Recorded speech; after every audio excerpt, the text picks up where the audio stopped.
अंतर्राष्ट्रीय महिला दिवस के मौके पर आपको बता दें मिशन शक्ति के तहत तमाम तरीके की योजनाएं और लोकार्पण मुख्यमंत्री ने किया और क्या कुछ कह रहे सुन लेते हैं। श्रीमती ज्ञान सुधा मिश्रा जी, इंडियन बैंक के सीईओ OMD सुश्री पद्मजा चंद्रो जी, उत्तर प्रदेश सरकार में मेरे सहयोगी वरिष्ठ सहयोगी उप मुख्यमंत्री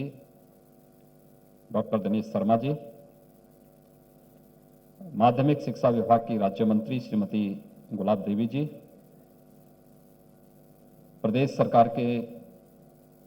हमारे मुख्य सचिव श्री आर के तिवारी जी, पुलिस महानिदेशक श्री तेज चंद अवस्थी जी, अपर मुख्य सचिव गृह श्री अवनीश कुमार अवस्थी जी, शासन के हमारे सभी अधिकारीगण, आज के इस कार्यक्रम में उपस्थित विभिन्न स्वयंसेवी संगठनों से जुड़े हुए सभी पदाधिकारीगण, प्रदेश के विभिन्न जनपदों में इस कार्यक्रम से जुड़े हुए मेरे सभी सहयोगी मंत्रीगण, माननीय सांसद, माननीय विधायकगण और आज के इस कार्यक्रम में उपस्थित bar association, Indian medical association और विभिन्न सामाजिक, सांस्कृतिक और स्वयंसेवी संगठनों के सभी पदाधिकारीगण, उपस्थित भाइयों बहनों, मैं इसके समारोह में आप सबका हृदय से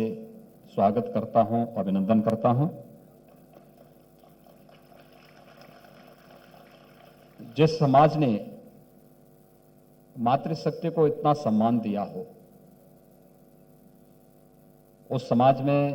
आधी आबादी के साथ भेदभाव और बर्बरता क्यों, यह प्रश्न हम सबके सामने हमेशा मुंह खड़ा रहता है। और इसीलिए अंतर्राष्ट्रीय महिला दिवस की जब बात आती है तो हम जैसे भारतीयों के बारे में तो ये प्रश्न स्वतः ही खड़ा होता है कि क्या अंतर्राष्ट्रीय महिला दिवस के अवसर पर कार्यक्रमों की औपचारिकता तक सीमित रह करके क्या हम समस्या का समाधान निकाल पाएंगे। लेकिन ये एक शुरुआत है। हम लोगों ने तो अपने पर्व और त्योहारों को उसके साथ जोड़ा है। याद करिए, हम लोगों ने जब मिशन शक्ति का कार्यक्रम प्रारंभ किया था प्रदेश में, तो शारदीय नवरात्रि थी, यानी नारी शक्ति की प्रतीक जगतजननी मां भगवती दुर्गा के अनुष्ठान का कार्यक्रम हम वर्ष में 2 बार आयोजित करते हैं और उन दोनों अवसरों पर हम नारी शक्ति के बारे में, उसकी महिमा के बारे में, इस संपूर्ण चराचर जगत में उनकी शक्ति के एहसास की तुलना ही नहीं करते, बल्कि उसका अनुसरण करने के लिए हर एक जनमानस लालायित दिखता है। यही भाव हम सबको दीपावली के अवसर पर प्राप्त होता है। कौन सा ऐसा भारतीय परिवार है जो अपने दीपावली के आयोजन को धन और ऐश्वर्य की देवी मां लक्ष्मी की पूजन के साथ में जोड़ता हो। अभी हाल ही में हम लोगों ने बसंत पंचमी के आयोजन को संपन्न किया है।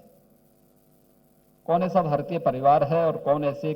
ज्ञान के मंदिर हैं जहां पर हम सब इस आयोजन के साथ में जुड़े हुए हों। ये सब होने के बावजूद जो हमारी परंपरा के साथ जुड़े थे, हमारे संस्कारों के साथ जुड़े थे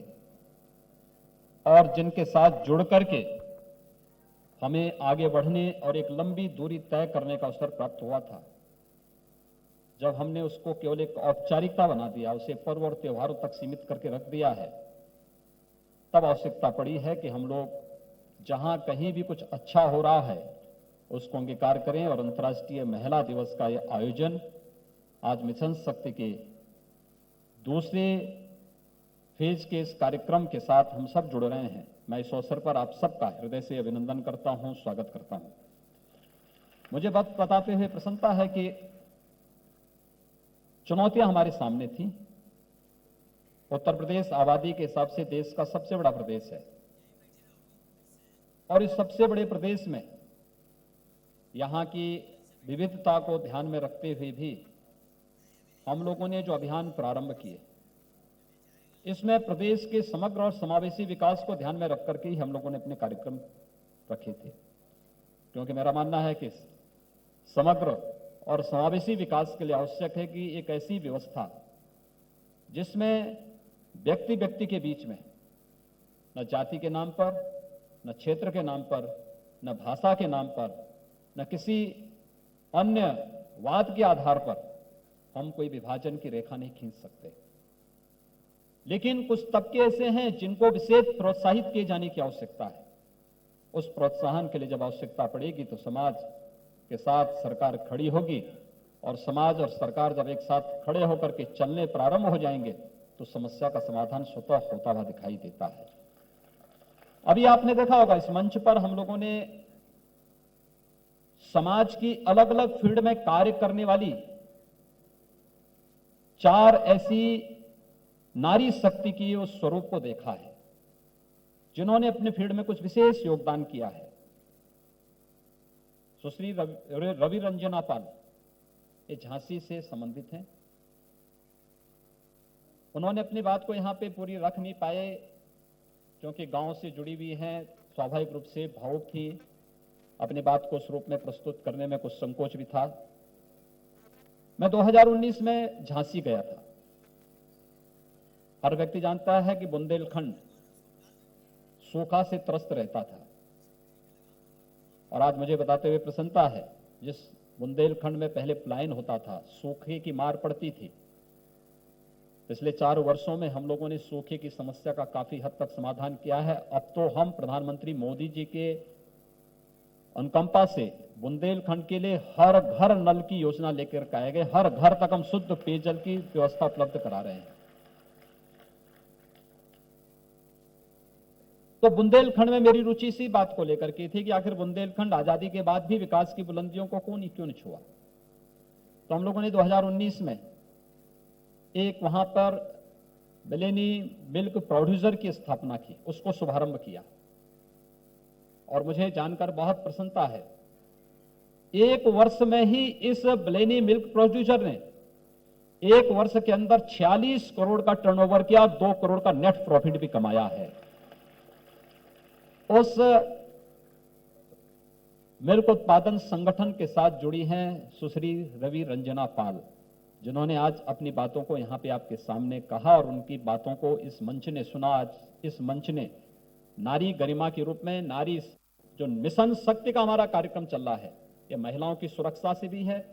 महिलाओं के सम्मान से भी है, महिलाओं के स्वावलंबन से भी है।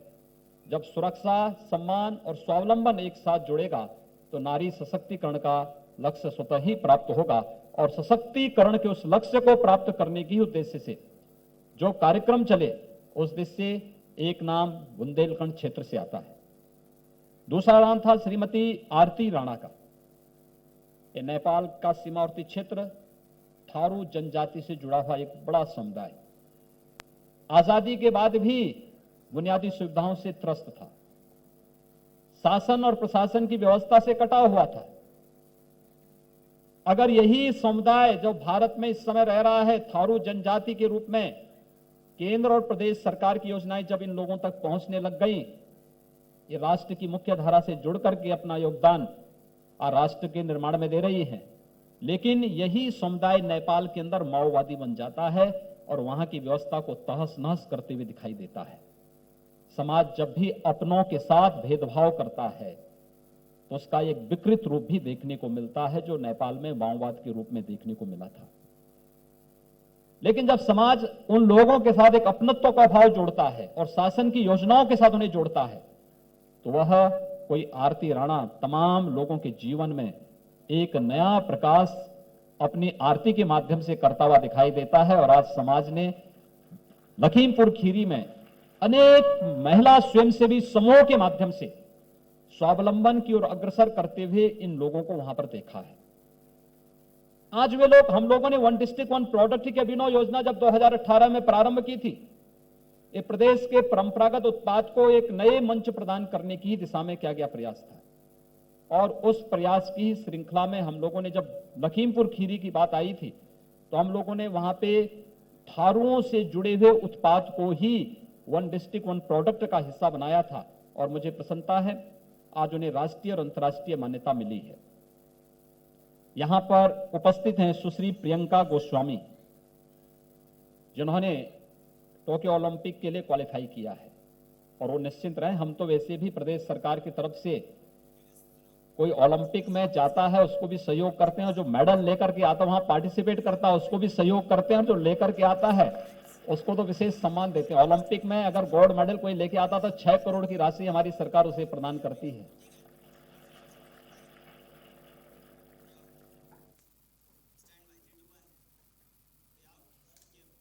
योगी आदित्यनाथ ने महिला दिवस पर महिलाओं